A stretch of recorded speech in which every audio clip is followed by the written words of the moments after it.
Hi hello and welcome to VAJ home bakers.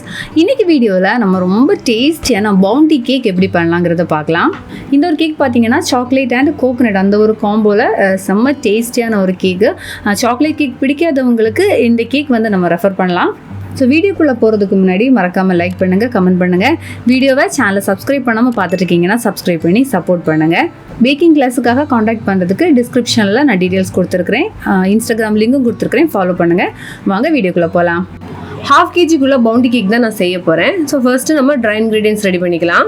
1/4 cup plus 2 table spoon அளவுக்கு மைதா, 2 table spoon அளவுக்கு cocoa powder. இந்த cocoa powder பார்த்திங்கன்னா ரொம்ப லைட்டாக இருக்கிறது மாதிரியே சூஸ் பண்ணிக்கணும். பவுண்டி கேக்குக்கு லைட் கொக்கோ பவுடர் ஆட் பண்ணால் தான் டேஸ்ட் கரெக்டாக கிடைக்கும். இதுக்கு கூடவே 1/2 டீஸ்பூன் பேக்கிங் பவுடர், 1/8 டீஸ்பூன் அளவுக்கு பேக்கிங் சோடா இவ்வளவும் சேர்த்துட்டு சலிச்சு எடுத்துக்கலாம். அப்புறமா ஒரு விஸ்கி யூஸ் பண்ணி இந்த 4 இன்க்ரீடியன்ஸையும் நல்லா மிக்ஸ் பண்ணிவிட்டு தனியாக எடுத்து வச்சிடலாம். அப்புறமா இந்த கேக் செய்கிறதுக்கு நான் 7 inch டின் எடுத்து அதில் பட்டர் பேப்பர் கட் பண்ணி வச்சுருக்கேன். யூஸ்வலாக நம்ம 1/2 kg கேக் செய்கிறதா இருந்தால் 6 inch டின் எடுப்போம்.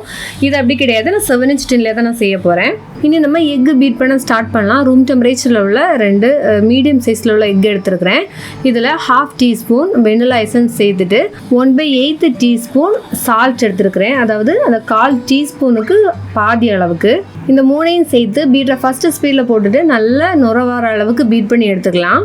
அப்புறமா 1/2 கப் பவுடர் சுகர் எடுத்துக்கலாம். இதை வந்து ஃபஸ்ட்டு பேட்ச் கொஞ்சமாக ஆட் பண்ணிவிட்டு பீட்டரை ஃபஸ்ட்டு ஸ்பீட்லேயே போட்டு கண்டினியூஸாக பீட் பண்ணிகிட்டே இருக்கலாம். ஸோ சுகர் ஓரளவுக்கு மெல்ட் ஆகிற மாதிரி இருக்கும்போது அடுத்த செகண்ட் பேட்ச் ஆட் பண்ணிக்கலாம். இப்படி 3 டைம்ஸாக நம்ம இந்த பவுடர் சுகர் ஆட் பண்ணி பீட்டரை ஃபஸ்ட்டு ஸ்பீடில் போட்டு சுகர் கம்ப்ளீட்டாக மெல்ட் ஆகிறது வரைக்கும் பீட் பண்ணிகிட்டே இருக்கணும். நீங்கள் இப்போ கிரானுலேட்டட் சுகர் ஆட் பண்ணுறீங்க அப்படின்னா 1/2 கப்லேருந்து கொஞ்சம் கம்மியான அளவுக்கு எடுத்துக்கோங்க.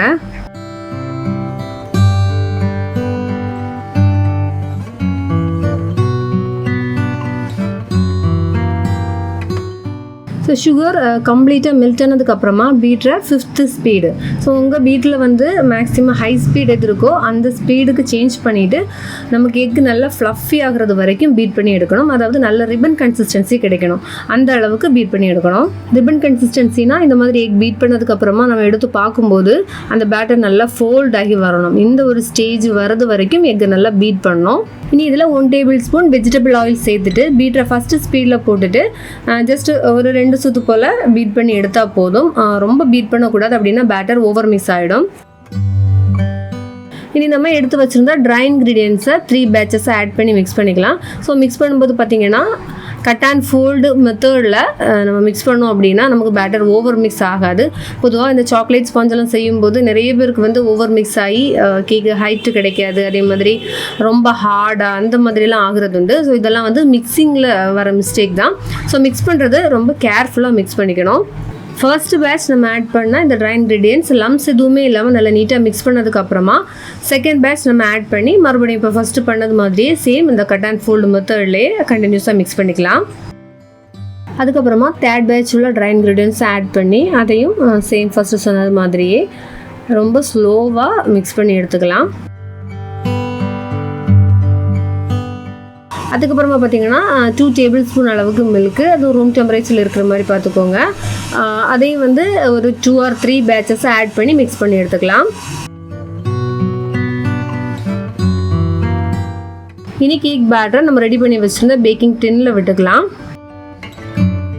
இனி இதை நல்லா டேப் பண்ணி விட்டுக்கணும், அப்போ தான் ஏர் பபிள்ஸ் எல்லாமே ரிமூவ் ஆகி கிடைக்கும். அதுக்கப்புறமா நம்ம அதை பேக் பண்ணிக்கலாம். OTGயில் 180 டிகிரிக்கு 10 minutes ப்ரீ போட்டதுக்கு அப்புறமா 160 டிகிரிக்கு 25 minutes பேக் பண்ணி எடுத்துக்கணும். ஸோ கேக் பார்த்திங்கன்னா பர்ஃபெக்டாக பேக் ஆகிடுச்சு பாருங்கள். இதில் பார்த்திங்கன்னா நமக்கு 2 லேயர் தான் ஸ்லைஸ் பண்ணிக்கணும், அதனால 7 inch பேனில் பேக் பண்ணது. இனி நம்ம பவுண்டி கேக்குக்குள்ளே ஃபில்லிங்ஸ் ரெடி பண்ணிக்கலாம். இப்போ நான் சொல்ல போகிற மெஷர்மெண்ட் பார்த்திங்கன்னா 1/2 kg கேக்குக்கு நம்ம ஃபில்லிங்ஸ் கொடுக்க வேண்டியது. 1/2 கப் அளவுக்கு மில்க் எடுத்துக்கலாம். அதுக்கு கூட 1/4 கப் அளவுக்கு சுகர், கிரானுலேட்டட் சுகர் தான் ஆட் பண்ணி நல்லா பாயில் பண்ணி எடுத்துக்கலாம். நமக்கு சுகர் நல்லா மெல்ட் ஆகட்டும். சுகர் கம்ப்ளீட்டாக மெல்ட் ஆகி மில்க்கு நல்லா பாயில் ஆகி வர அந்த டைமில் டெசிகேட்டட் கோகனட் 3/4 கப் அளவுக்கு சேர்த்துக்கலாம். இந்த டைம் ஸ்டவ்வை நம்ம லோ ஃப்ளேமில் வச்சுட்டு கண்டினியூஸாக நம்ம பாயில் பண்ணிகிட்டே இருக்கலாம். இப்போ பார்த்திங்கன்னா அந்த வாட்டரி கன்சிஸ்டன்சியில் மாதிரி இருக்குது. இது நமக்கு ஓரளவுக்கு திக்கான கன்சிஸ்டன்சிக்கு சேஞ்ச் ஆகிறது வரைக்கும் நம்ம பாயில் பண்ணிகிட்டே இருக்கலாம். சேம் டைம் வந்து நம்ம மிக்ஸ் பண்ணிகிட்டே இருக்கணும், இல்லைன்னா அடியில் பிடிச்சிக்கும். ஸோ இந்த பவுண்டி கேக்குக்கு நம்ம ஃபில்லிங்ஸ் கொடுக்குறதுக்கு டோட்டலாக இந்த 3 இன்க்ரீடியன்ட்ஸ் தான் தேவைப்படுது. அதை நம்ம ரொம்ப சிம்பிளாக செய்து எடுத்துக்கலாம். இந்த கேக் பார்த்திங்கன்னா ரொம்ப டேஸ்ட்டாக இருக்கும். இந்த கேக்கோட டேஸ்ட்டே வந்து நம்ம அதில் கொடுக்குற இந்த ஃபில்லிங்ஸ் தான். இப்போ பாருங்கள், ஓரளவுக்கு அந்த கன்சிஸ்டன்சி சேஞ்ச் ஆகிருக்கு. அந்த ஒரு வாட்டரிலேருந்து கொஞ்சம் திக்கானது மாதிரியாக இருக்குது. ஸோ பாருங்கள், இந்த மாதிரி ஒரு கன்சிஸ்டன்சி வரும்போது நம்ம ஸ்டவ் ஆஃப் பண்ணிடலாம். இதுக்கு மேலே நம்ம ட்ரை ஆக்கக்கூடாது. அப்படின்னா அந்த கேக்குக்கு மேலே வச்சு நமக்கு ஸ்ப்ரெட் பண்ண முடியாது. ஏன்னா இது நம்ம கூலாக வைக்கும்போது மறுபடியும் கொஞ்சம் கூட திக்காகும். அதனால் ஓரளவுக்கு கொஞ்சம் அந்த ஒரு லூஸ் ஸ்டேஜில் இருக்கிற டைம்லேயே நம்ம வந்து ஸ்டவ் ஆஃப் பண்ணிவிட்டு கூலாக விட்டுறணும். இனி நம்ம ஃபில்லிங்ஸ் கொடுக்கறதுக்காகவே தான் மில்க் அமௌண்ட் கனாஷை ப்ரிப்பேர் பண்ணோம். அதுக்கு 100 கிராம்ஸ் மில்க் காம்பவுண்டும் 100 கிராம்ஸ் விப்பிங் க்ரீமும் எடுத்துகிட்டு டபுள் பாயில் மெத்தடில் நான் மெல்ட் பண்ணி எடுத்துக்க போகிறேன். சாக்லேட் மெல்ட் ஆகி கனாஷை ரெடி பண்ணியாச்சு. இனி இதை நம்ம கொஞ்சம் நேரம் தனியாக எடுத்து கூலாக வச்சிடலாம். அதுக்கப்புறமா கேக்கில் ஃபில்லிங்ஸ் கொடுத்துக்கலாம். இனி இந்த கேக் ஸ்பாஞ்சு பார்த்தீங்கன்னா 2 லேயராக நான் ஸ்லைஸ் பண்ணி எடுத்துக்க போகிறேன். நான் வந்து கேக்கை அந்த பவுண்டி பாரோட அந்த சேம் டெக்ஸ்சர்லேயே தான் கேக்கும் ரெடி பண்ணிக்க போகிறேன். அதனால தான் 2 லேயர்ஸ் கட் பண்ணி எடுத்திருக்கேன். இந்த கேக்குக்கு பார்த்தீங்கன்னா ஃப்ராஸ்டிங் ஐசிங் எல்லாம் பண்ணுறதுக்கு 1/2 கப் அளவுக்குள்ள விப்பிங் க்ரீம் தான் நான் பீட் பண்ணி எடுத்திருக்கேன். ஸோ அதில் வந்து நம்ம கனாஷை ரெடி பண்ணி வச்சுருந்தோம் இல்லையா, மில்க் அமௌண்ட் கனாஷை. ஸோ அதில் வந்து கொஞ்சம் ஆட் பண்ணி அந்த க்ரீமில் மிக்ஸ் பண்ணி எடுத்துக்கலாம்.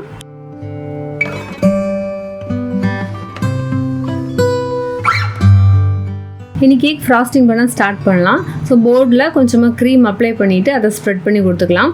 கொடுத்ததுக்கு அப்புறமா ஃபர்ஸ்ட் லேயர் கேக் எடுத்து வச்சுட்டு இதை நம்ம சுகர் சிரப்பை வச்சு நல்லா சோக் பண்ணி எடுத்துக்கணும். இப்போ சாக்லேட் ஸ்பாஞ்ச் அப்படிங்கிறதுனால ரொம்ப ஓவராக சோக் பண்ணக்கூடாது. தேவையான அளவுக்கு மட்டும் சுகர் சிரப்பு அப்ளை பண்ணால் போதும்.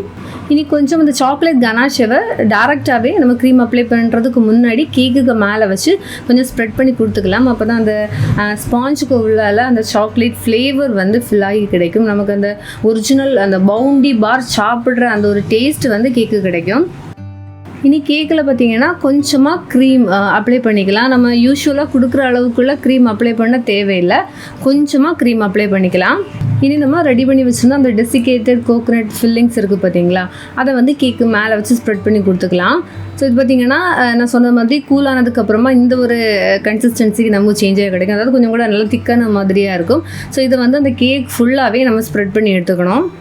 ரொம்ப திக்காயிடுச்சு அப்படின்னா நமக்கு ஸ்ப்ரெட் பண்ண முடியாது. அந்த கேக் ஸ்பாஞ்ச் வந்து பிரேக் ஆகிடும் நம்ம அந்த ப்ரெஷர் கொடுத்து ஸ்ப்ரெட் பண்ணுற டைமில். அதனால் எப்போவுமே இந்த ஃபில்லிங்ஸ் வந்து நம்ம ப்ரிப்பேர் பண்ணும்போது கொஞ்சம் ஒரு லூஸ் ஸ்டேஜில் இருக்கிற டைம்லேயே ஸ்டவ் ஆஃப் பண்ணி வச்சிடணும்.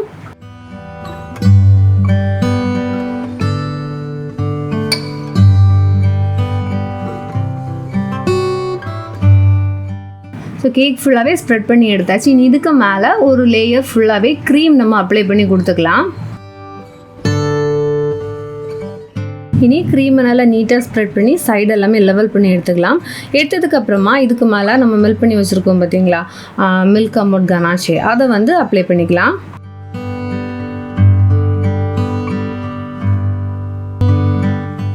இது மேலே இந்த செகண்ட் லேயர் ஸ்பாஞ்சையும் எடுத்து வச்சுட்டு சுகர் சிரப் வச்சு நல்லா சோக் பண்ணி எடுத்துக்கணும். இந்த கேக்குக்கு நம்ம க்ரம் கோட்டிங் கொடுத்துக்கலாம். ஸோ சைடில் கொஞ்சமாக க்ரீம் அப்ளை பண்ணிவிட்டு கேக்கோட டாப்பு சைடெல்லாம் நல்லா நீட்டாக க்ரம்ஸ் எல்லாம் கவர் ஆகுறது மாதிரியாக க்ரீமை ஸ்ப்ரெட் பண்ணி எடுத்துக்கலாம். இனி கேக் போர்டை நல்லா க்ளீன் பண்ணணும். அதாவது போர்டில் இருக்கக்கூடிய க்ரீம் அந்த க்ரம்ஸ் எல்லாமே ரிமூவ் ஆகிற அளவுக்கு நல்லா க்ளீன் பண்ணதுக்கப்புறமா நம்ம ஐசிங் பண்ண ஸ்டார்ட் பண்ணலாம். வேணால் ஃப்ரிட்ஜில் வந்து 1/2 hour வச்சுட்டு அதுக்கப்புறமா வேணால் கூட ஐசிங் பண்ணிக்கலாம். பட் வந்து நமக்கு தேவையில்லை, 2 லேயர்ஸ் தானே இருக்குது. ஸோ நமக்கு ஐசிங் செய்கிறதுக்கு உடனே செய்தாலுமே கம்ஃபர்டபுளாக தான் இருக்கும்.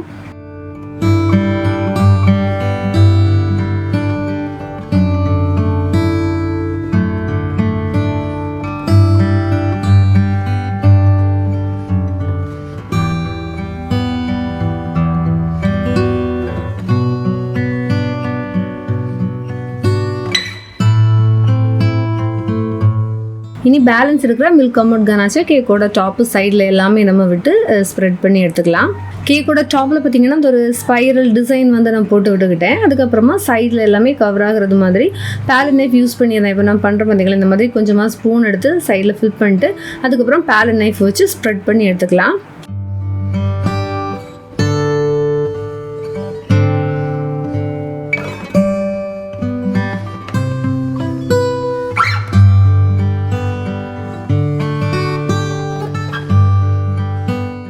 இனி போர்டை நல்லா நீட்டாக க்ளீன் பண்ணி எடுத்துக்கலாம்.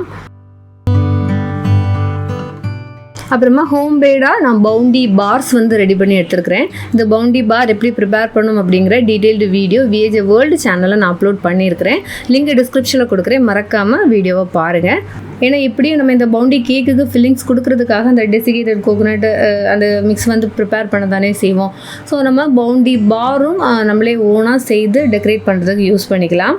ரொம்ப easy and simple method. So miss பண்ணாமல் அந்த வீடியோவும் பாருங்கள். ஸோ அந்த பவுண்டி பார் வச்சு கேக்குக்கு மேலே டெக்கரேட் பண்ணிட்டு கொஞ்சம் கோல்டன் கலர் பால்ஸும் வச்சு ஃபைனல் டச் கொடுத்து முடிச்சு எடுத்துருக்கேன். இந்த கேக்கோட ஃபைனல் வெயிட் பார்க்கலாம். இப்போ 1/2 kg ஸ்பாஞ்ச் வச்சு செய்தது. டோட்டல் வெயிட் பாருங்கள், 1 kg வெயிட் வருது. இப்போ போர்டுக்கு 22 grams போனால் கூட கரெக்டாக 1 kg வெயிட்டுக்கு கேக் வருது. ஏன்னா நம்ம உள்ளால ஃபில்லிங்ஸ் எல்லாம் கொடுத்துருக்கிறது எல்லாமே கொஞ்சம் வெயிட் அதிகமாக வரும் இல்லையா, அதனால தான். அப்புறமா இந்த கேக்கோட ப்ரைஸ் பார்த்தீங்கன்னா 1 kg 1000லேருந்து 1500 rupees வரைக்கும் வருது. ஸோ இந்த கேக்கை வந்து நம்ம ரெடி பண்ணிவிட்டு ஒரு 4 to 6 hours ஆகுது ஃப்ரிட்ஜில் வச்சு நல்லா செட் பண்ணிவிட்டு கஸ்டமருக்கு கொடுத்துக்கலாம். அப்போ தான் கேக் நல்லா டேஸ்ட்டாக இருக்கும். இந்த வீடியோ உங்களுக்கு யூஸ்ஃபுல்லாக இருந்திருக்கும்னு நான் நம்புகிறேன். ஏதாவது டவுட்ஸ் இருக்குன்னா நீங்கள் வீடியோ பார்த்துட்டு கமெண்ட்ஸில் கேளுங்க, நான் கண்டிப்பாக ரிப்ளை பண்ணுவேன். வேறொரு வீடியோவில் மீண்டும் சந்திக்கலாம். பாய்.